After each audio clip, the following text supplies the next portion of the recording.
नमस्कार सर्व दर्शकांचे माझ्या चॅनलवरती स्वागत आहे। आज आपण रंजका कसा करायचा हे जाणून घेणार आहोत। तर मंडळी, हा आवाज होता माझ्या मुलीचा। खरं तर मी रंजकाच कसं करायचं ते शिकवणार आहे। रंजका म्हणजेच आपलं महाराष्ट्रात आपण म्हणतो ह्याला लाल मिरचीचा ठेचा। तर तिची एक हौस होती, तेवढंच बोलते म्हणून बोलली। बरं ठीक आहे, तर आपण रंजका कसं बनवायचं एवढं छान टेम्पटिंग मस्त दिसत आहे ना तुम्हाला, तर चला तर मग शिकूया। ह्याला लागणार लाल बेडगी ओल्या मिरच्या।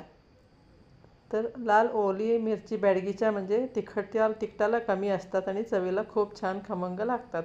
म्हणून तुम्हाला जर का बेडगी मिरची मिळत नसेल तर तुम्ही कुठलीही लाल मिरची मिळाली तर त्याचा तुम्ही ह्या पद्धतीनं करून बघा, खूप छानच वाटेल आणि आवडेल पण। तर आता मी इथे पाव किलो मिरचीचा प्रमाण घेऊन तुम्हाला कसं करायचं ते सांगते। तर आधी आपण सर्व मिरच्या अशा निवडून घ्यायच्या, म्हणजे मोडून घ्यायच्या। मिक्सरमध्ये घालताना आपण एका मिरचीमध्ये 3-4 तुकडे करायचे।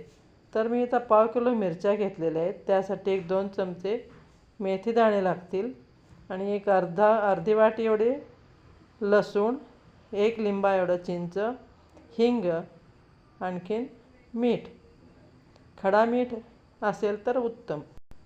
तर आधी आपण कढई गरम करून घेऊयात, त्यामध्ये 1-2 चमचे मेथी दाणे मस्तपैकी खमंग वास येतोपर्यंत भाजून घेणार आहोत।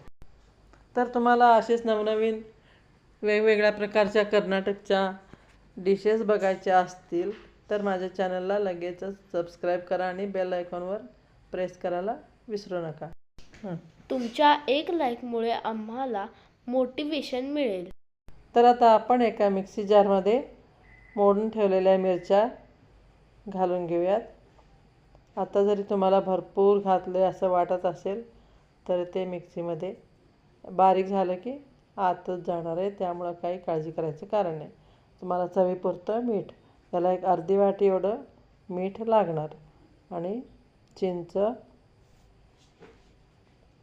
आणखीन लसूण पाकळ्या। लसूण पण तुमच्या आवडीनं जास्ती कमी तुम्ही करू शकता। नाही लसूण आवडत असेल तरीसुद्धा नाही घातलं तरी चालेल, पण भरपूर लसूण घातलात ना तर उत्कृष्ट चव येणार। आणि जरा चवीला 1 चमचाभर हिंग घाला आणि 2 चमचे मेथी दाणे यामध्ये घालून घ्या चहाच्या चमच्याने।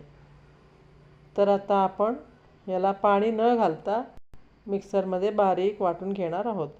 तर आता एकदा वाटून घेतल्यावर एवढं झालं, तर आणि एकदा वाटून घेतल्यावर बघा किती छान मस्त बारीक झालेलं आहे।